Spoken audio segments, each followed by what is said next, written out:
This month, we are looking at the idea of living from wholeheartedness. And the idea of wholeheartedness and the four-chambered heart actually comes from Native American tradition. And the idea in many Native cultures is that the heart is the bridge between Mother Earth and Father Sky. Or perhaps said in our Science of Mind ways, the heart is the bridge between our human tangible life and the infinite oneness that exists. It is where we come to bring those two, which are really already one, but in our humanness, bring them together. And the four chambers of the four-chambered heart, according to Native American tradition, are openness, fullness, clarity, and strength. And it is recommended in some of these traditions that daily we check in and ask ourselves, today is my heart open? Today is my heart full? Today is my heart clear? Today is my heart strong? Every Sunday this month, we're taking one of those attributes and exploring it. Last Sunday, we looked at the open heart. And in the exploration of the opened heart, we looked at the idea that a heart that is open is a heart that knows itself as love, and then joins itself with that which completes and extends that love. So we had a beautiful experience of that last week, those of you who were here, of feeling ourselves as love and then extending it out and connecting it with that which completes that idea. So today, we're going to look at the full heart. And a full heart is a heart that is generous and a heart that is fully engaged in the act of living. So let me say that again. A full heart is a heart that is generous and fully engaged in the act of living. Or if we wanted to put that second one in the context of a saying that we've had here forever, and it's so important to us that it's etched up here, which you may not be able to read it because of the lighting, but it's etched up here on this beam, and we say it every single Sunday at the end of our time together, expressing God's love, being God's light, living God's truth. Yes, a full heart is a heart that is fully open to expressing God's love, fully open to being God's light, fully open to living God's truth. That is what full-heartedness is. So I want to begin, as I often do, with a story. I already warned Dave that I don't need his bada-ding on this one, which I so often do when we have dead silence after a really bad joke.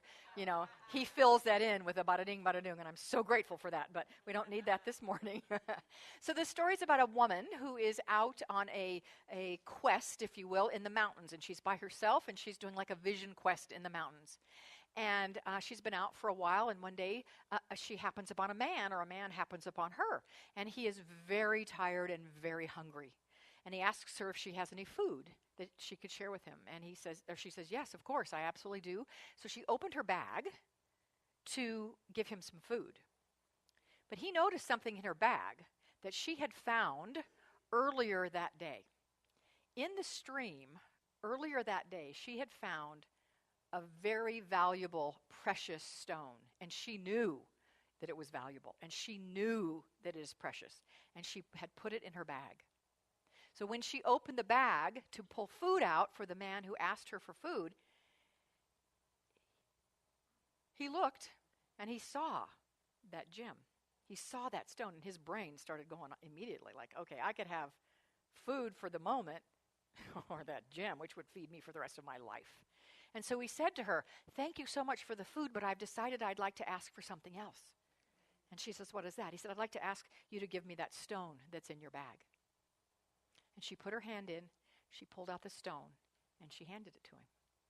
And he went on his way, thinking, cha-ching, cha-ching, cha-ching. I just scored, and that woman's a fool. But I just scored. I am set for the rest of my life. I'll sell this gem, and I am set for the rest of my life. The woman went on her quest, and she was out several more days, and all of a sudden, there's the man again. He shows up again, and he has the stone, the precious stone in his hand. And he comes up to her and he says, I want to give you this back because I want something else from you. She said, okay, what is that? And he said, I know how valuable this stone is, and I thought when you gave it to me, you were a fool. But now I don't want the stone. Instead, I want from you whatever it was, whatever it is that is in you that enabled you to give me that stone. What she had in her was a full heart. And actually not just a full heart, but a heart that is full to overflowing. A heart that is full to overflowing. And I want to think about this idea for a moment. And it came, as this whole theme for this month came from our beautiful Spiritual Life Coach retreat that we had in October, that Michele Davis, and all three of you, Michelle's probably back with the kids again, but Michele Davis and Claudia Hartman and Reverend Joyce Buchers organized this beautiful retreat for us and brought to us Victoria Crawford, who is just a lovely soul and a beautiful facilitator. And she supported us in this retreat and brought the idea of wholehearted living from these four aspects to us. And I got her permission to stretch them out and make them a whole month's worth of talks, and she gladly gave that. And she said this idea about living from overflow, not just, we talk often about filling our well or filling our bucket or filling our reserve or reservoir, whatever we want to call it. We talk about having it be full, right? So I've talked about that before. And we also talk about the dangers of letting it, tick down like our car gauge, our gasoline. So how many of you, just a little check, how many of you have, had your well at full, your reservoir at full, and then you see it go down, right? Actually, this way for you. Go down to halfway, right? Anybody ever had their gauge at half? Mm-hmm. How about at a quarter? Anybody ever had the flashing yellow light going, you are about out of gas? Yeah, right. We've all had that. We've all had this. Some of us have it right now. I'm seeing you say that. Right. And our idea is often how we just need to fill the tank, and we do our spiritual practices and we do what we do to fill the tank. But this is a slightly different concept, and I love it. It's we must keep that tank full all the time, full to overflowing. And that's where the full heart lives, in the overflowing. That's when we fully engage in life. That's when we live in generosity, when the heart is overflowing. It's always full to overflowing. So that's a concept I just want you to have in your mind today as we explore the ideas of creating a full heart. But what happens, very quickly, let's just do this real fast because it's important to see the contrast. I love the Esther Hicks work and the Abraham work of the contrast. I think that's a powerful piece out of that work, is the ability to see contrast, which helps us get it better. So what happens when you are running on empty? What happens for you? What goes on? Fran, one thing that happens for you? You get burned out. What else happens? I get gripey. Is that what I heard? Yeah. Depressed. What else?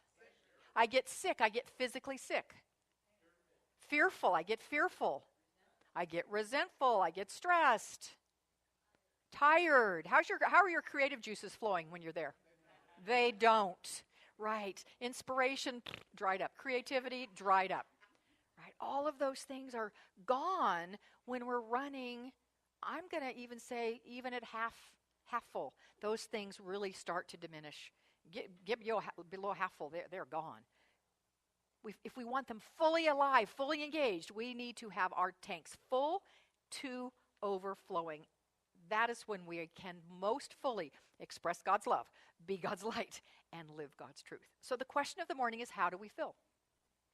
How do we fill to overflowing on an ongoing basis? So I could give you lots of answers. I want to give you one that has some components that kind of floats into another one. So the idea of this, the foundation of this, is that we are, each of us, of course, we know this because we speak of it all the time, one, and I don't even like to say one with, I like to say of the divine. Because when we say one with, then it's like two. We're one of the divine. We are God in form. We are life in expression, every single one of us. And therefore, we are the qualities of the divine. And a sacred, holy, holy quality in a holy, holy way of the divine is the quality of generosity. That's why I shared those two quotes for the quote from the textbook this morning. And Ernest Holmes in the textbook defines grace as the givingness of spirit to its creation. So God is the givingness. God is generosity. And so we are generosity at our core. That is who we are at our core.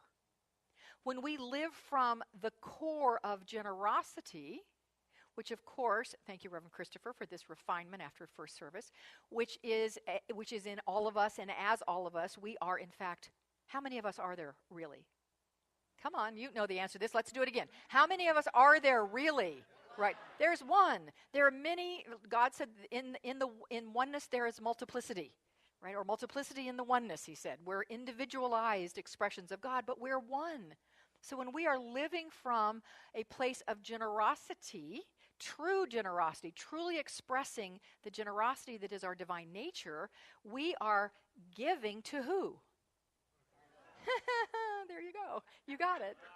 See? There it is. Right. We're giving to ourselves. So we are refilling our buckets all the time when we're giving from a place of true generosity. But the deal is sometimes we're not giving from that place. We're giving from another place. And so there's an idea that we are either giving from true giving or from a sense of doing. And this concept, these next concepts I want to share, come out of a book called The Power of Receiving by Amanda Owens. It's a great, great, great book. And she says people who do are not energetically or emotionally fulfilled by their interactions. Or in our language, we would say people who are doing, and I'll give more on details on that in a second, are dipping into their well. But people who give, truly give from that place of generosity, which recognizes as I give from that source of generosity, I'm actually giving to the world, which includes me, and I'm part of it, and I'm one with it, so I'm giving to myself. That is a refilling experience. A refilling experience which takes us to overflow. So let's talk about the doing. I'm going to give you 4 examples of what giving, but really doing looks like. And just check yourself on this. Now, you know, we don't do guilt in religious science. Hallelujah. Thank you, brothers and sisters. No guilt. No guilt here. But we do like to do self-assessment and self-evaluation. And look, where am I with this? And as I tell you these 4 things, or before I tell you these 4 ways that we do instead of truly give and live from generosity, I will say I have done every single one of these. Every one of them. And so just touch in to see if you have too, or maybe you are currently doing any of these. And if you are, we're going to breathe through that and see a different way. So one of the ways that we do rather than give is have an internal or external expectation that we should do it. An internal, in here I'm like, oh, I should do that. This can happen around church a lot. Okay, I don't see anybody else raising their hand to step up and take that job, so I guess I should.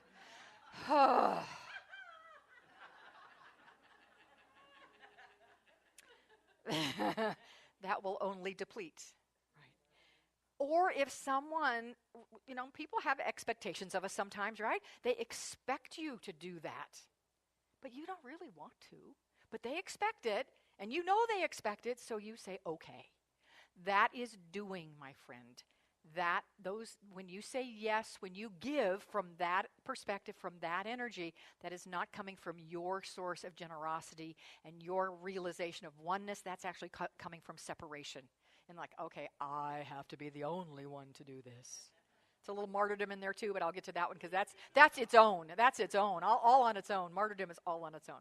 All right, the second way we can do rather than give from that true space of generosity and a sense of oneness is, okay, so take a breath because I know I stepped on a lot of toes in first service. I saw the wiggling and the nervous laughter, this nervous laughter twittered through the entire congregation when we enable people.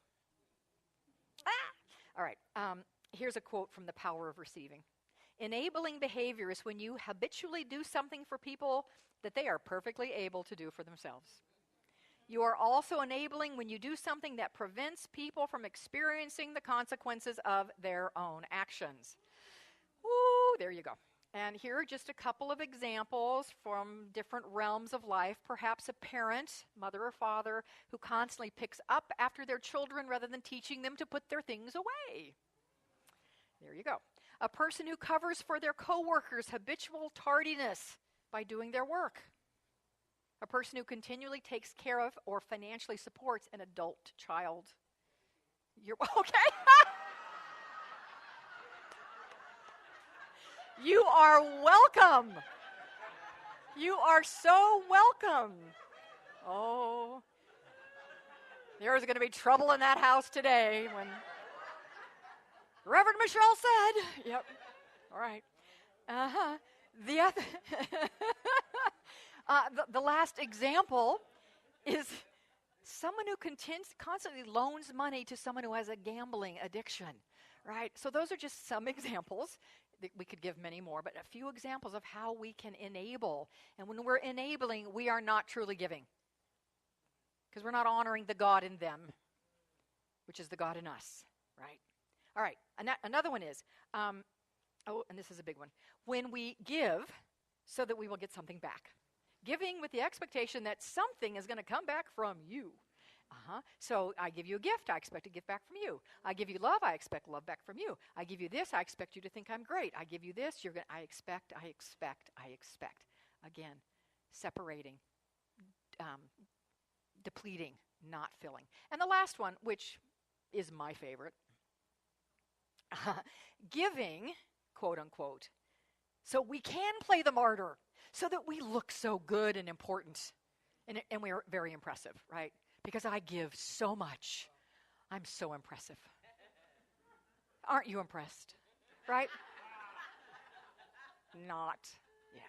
And I heard a couple like, oh, that's mine. I think I hit a couple buttons right there. Right.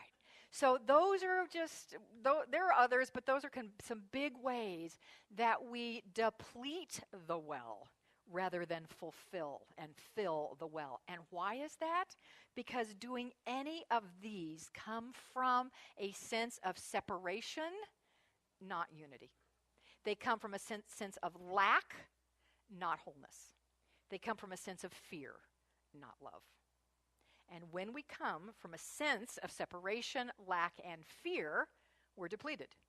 When we bring our generous nature and come to giving with love, with a sense of wholeness and unity, we are fulfilled.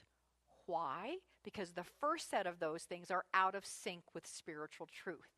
The second set, unity, wholeness, and love, are in sync, absolutely, in fact, aligned with spiritual truth, the truth of who we are, that we are generosity in manifestation. Remember, Ernest Holmes said, this is the quote that I shared this morning, the love of God is the divine givingness, the eternal outpouring of Spirit through its creation. That's us. I love Eric Butterworth's bringing this into our human experience in his book, Spiritual Economics. He wrote, God is the divine givingness of the universe, and you are created in the image and likeness of this divine givingness. You cannot make any sense out of this life or realize the free flow of substance in your experience until you begin to see yourself as a giver, not as a doer, but as a true giver who is expressing the quality, the divine quality of generosity. So what does that look like? What does that mean? Well, I love this statement. I found so many beautiful comments from incredible spiritual leaders. Wayne Dyer, in his book, Manifest Your Destiny, wrote, generosity includes offering kindness, care, and love, nurturing where it's needed. We got it. Furthermore, the spirit of generosity can and does ultimately relate to how we treat ourselves as well. If you have a generous heart that has no qualms about giving, you will treat yourself lovingly and will nurture yourself without any sense or feeling of guilt. If you have a true sense of giving and a true relationship with giving, you will treat yourself lovingly and will nurture yourself personally without any sense of guilt. Isn't that beautiful? I love that idea. So I wanted to look at just some quick ideas I could give you for some self-care and self-love. So I went online. I love doing my research online. It's so beautiful and wonderful. And I found, and I don't know the exact web address, but you can find it, I'm sure. I found online a website called Tiny Buddha. Some of you may know it. You know Tiny Buddha. I see heads shaking, right? And the tagline under the website is Tiny Buddha, Simple Wisdom for Complex Lives. And when I researched self-care, what popped up were 45 tiny ways to care for yourself. 45 tiny ways to care for yourself. So I thought what we would do for the rest of our time together is take a deep, deep dive into each of those 45 ways. Tim, is that too many points? Do you think that would be too many points if we did 45, take a deep dive into each of them? Okay, well, maybe we won't do that. How about if I suggest you go to that website and you look them up, because they're really cool with some great ones, and I'm going to give you quickly 10, and I will do quick because they don't need a lot of conversation. I'll give you 10. You don't have to write these down. It's too much. We'll post them on our website. We'll post them on Facebook so you can get these. But they're all included on that page, so go to the page and you'll get these as well. But I want you to hear these because I love them. First of all, scratch off a lurker on your to-do list. What is a lurker? A lurker is that thing that's been hanging on your to-do list forever. You haven't done it yet. You're probably not going to do it. Take it off. It's taken up energetic space.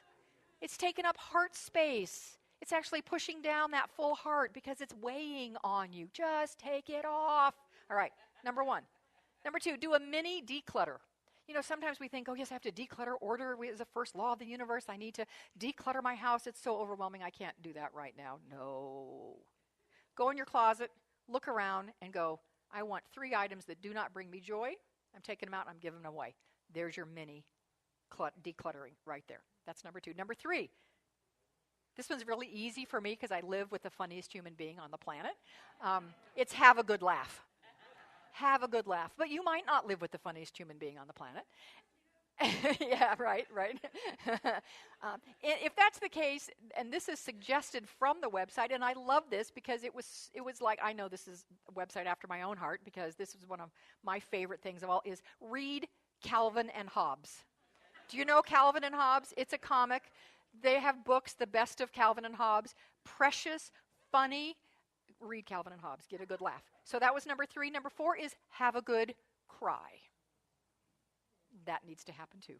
Number 5, stretch. Stretch out the kinks. I'm not saying go to hot yoga unless that's what you want to do, but stretch your body.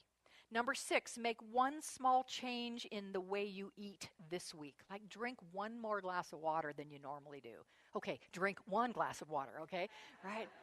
Right. Eat 1 more servings of vegetable. Okay, eat a serving of vegetables this week. That is self-care.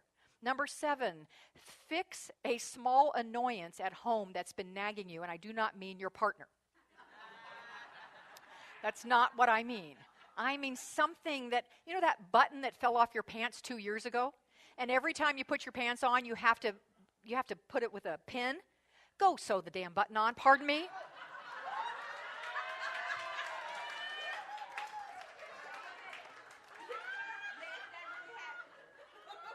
Sew the button on. Get it? It's okay. It's all good. It's all good.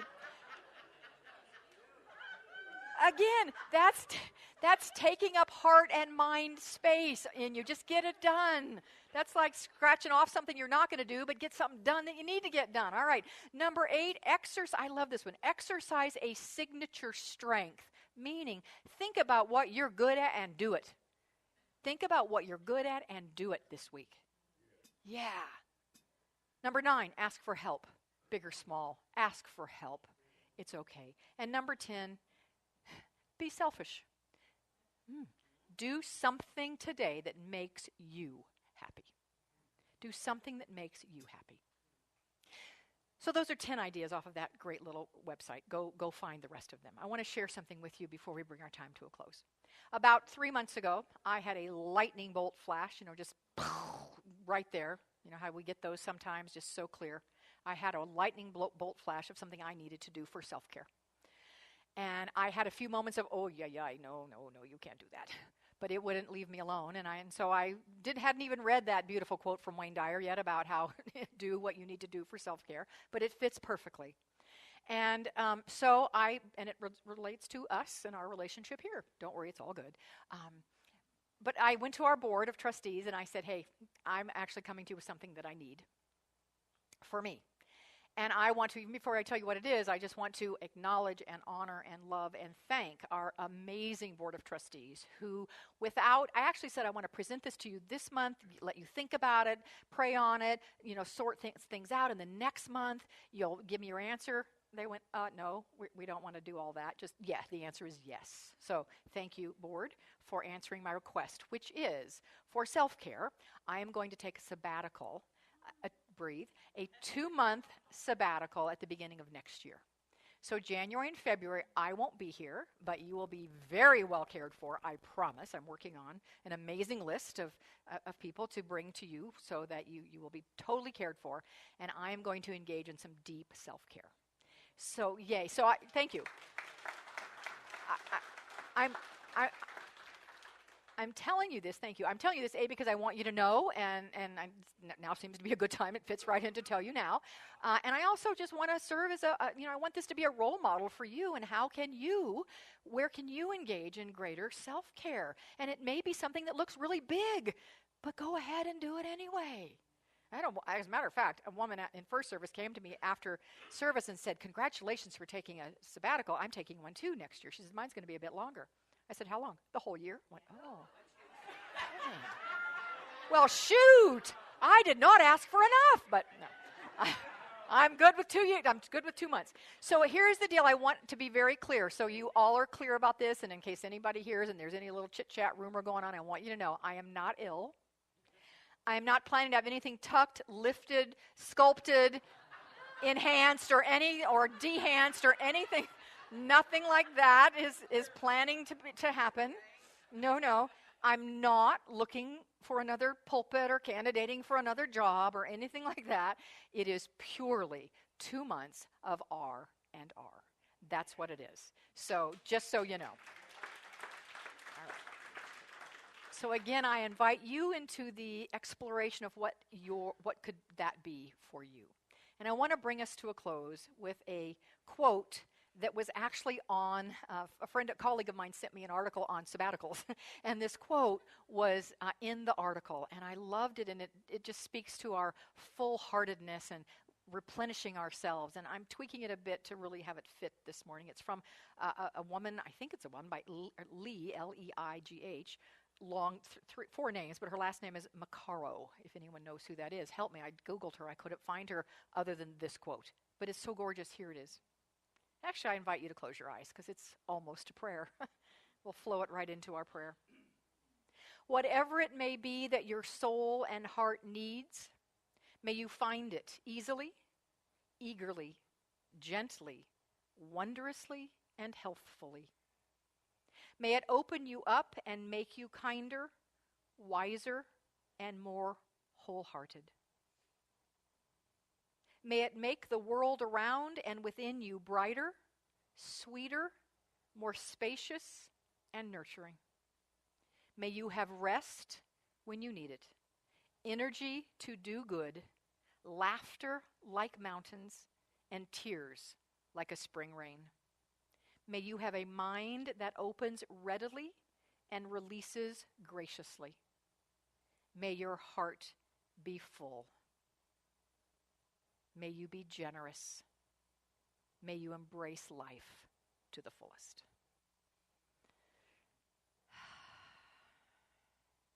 May your heart be full.